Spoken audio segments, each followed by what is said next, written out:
playing on two 5-10 deep ante tables today. One of them is heads up against Monster Kill, pretty competent opponent. Hoping the game will get 6 max so I can have hopefully similar opponents on both tables and develop some reads in history as the session goes on. Nothing too interesting happened so far. I played a little bit before the video was turned on, and one hand I opened jacks, Monster Kill 3 bets, I 4 bet, and he shoved King Queen 4 bet 100 big blinds. Obviously assuming that I'm going to be folding a lot after I 4 bet. So here I flat with King 9. Pretty standard. He's been opening about every single button. So my hand should play well enough versus his range, and I should be able to make good enough decisions post-flop. So here when a flush draw turns, and there's still lots of straight draws that he could be barreling, I'm going to call again, make a decision on the river.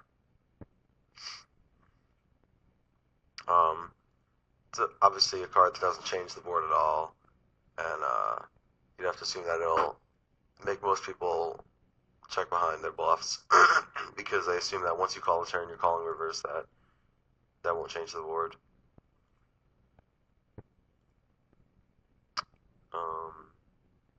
So it's somewhat interesting to note that he bet. I guess not really. He just had total air, and he had a decent amount of 2-barrel cards that he could continue to bet with the 6-4 there. I'm going to go ahead and check behind the straight draw. Basically because on a board like this, I want to be betting a lot of my other draws, stronger draws, and I don't want to be betting so many draws that he can just check raise like a ton and make me fold a large part of my range. On the turn, I'll just give it away.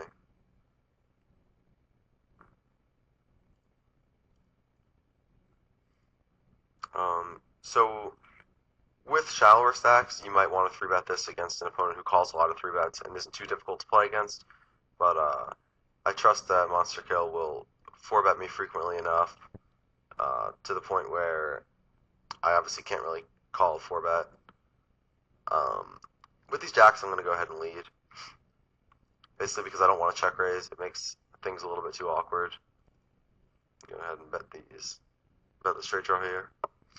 What I mean by check raising makes things a little bit too awkward is that, say the pre-flop raiser goes ahead and bets, and then I check raise. There's a lot of turns that change the board texture in such a way that they might kill my action, and at the same time make it such that I'm not even sure if my hand is good, and then when I check raise, I'm obviously trying to bet the turn and river for value, and it gets to the point where by the river, the way the board runs out, it almost looks like I have a hand stronger than the one that I have. You obviously don't really want to be representing a bluff when you have 3 of a kind. Or, sorry, I don't know if I explained that correctly. You don't want to have it such that you're playing your hand you don't want to over-represent your 3 of a kind.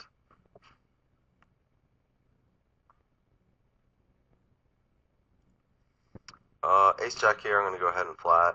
It's not an ideal spot because Dr. Gigi can definitely squeeze with a wide range, but at the same time, I don't really want to 3-bet and put myself in post-flop situations with a marginal hand that's easily dominated against an opponent that can float or bluff raise a lot of flops.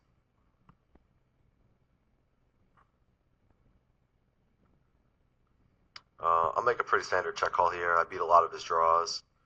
I'm going to go ahead and check call again here.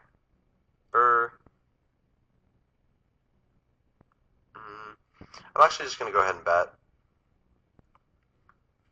I think he probably expects me to check raise a lot of my strong hands here, so I think I can get 2 streets of value pretty easily. And I think there's a good chance he checks behind a weak ace on the river, or on the turn rather. Now the flush draw miss, I'm definitely just going to bet again.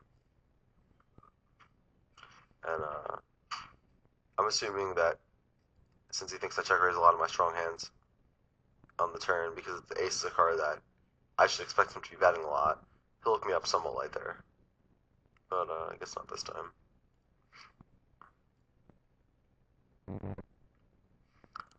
Bit of a pot playing out over here. I believe Ansky 3-bet, monster kills open, then bet the flop.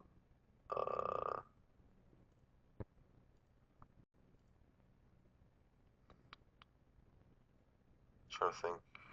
Yeah, he probably just bet the flop and got called. Interesting.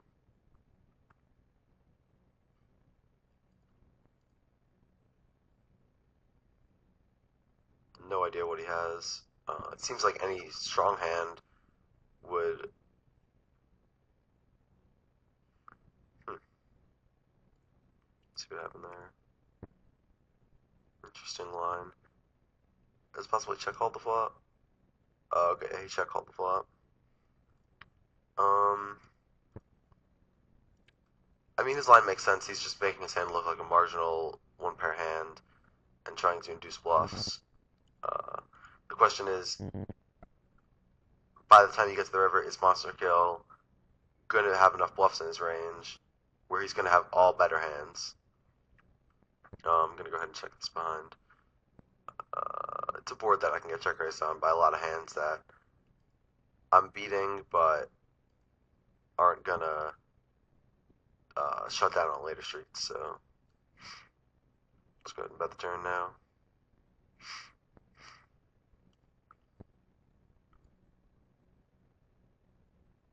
It's a weird spot on the turn because you expect him to bet most of his pairs on the turn himself. So once he checks, it's almost like he's either folding or raising.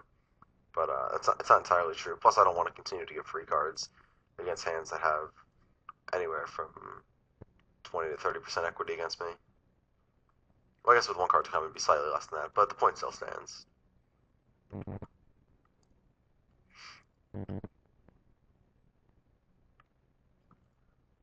So in general, I would say the antes don't change things too much. People try to open a little bit wider because there's more money to win in the middle. But as far as overall game plan, I don't think they dictate too much that you should do differently. My ranges for opening are still quite similar. Although I think people probably overadjust a bit and 3-bet more than they maybe should.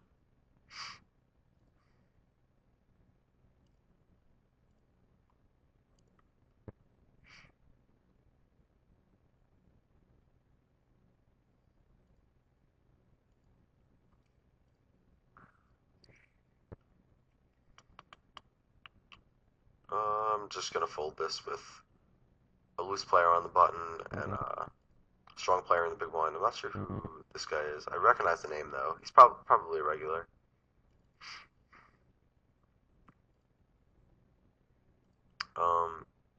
But here I'm basically just betting one street to get him to fold all of his hands that miss the flop, and basically giving up after there because I think that once he calls the flop, he's frequently going to call more than one street.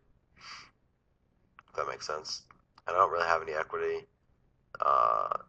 in the pot to continue to bet.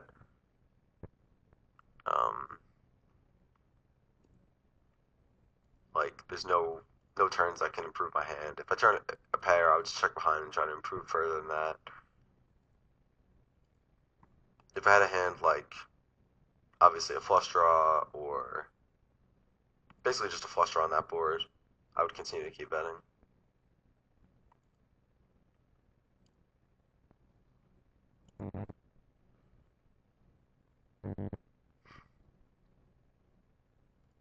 Just gonna go ahead and fold here.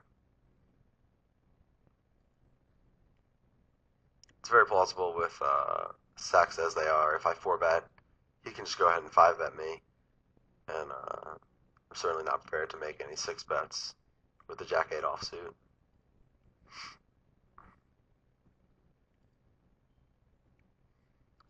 So although if I were to get if he were to bet this flop, I would have the best hand quite a large amount of the time.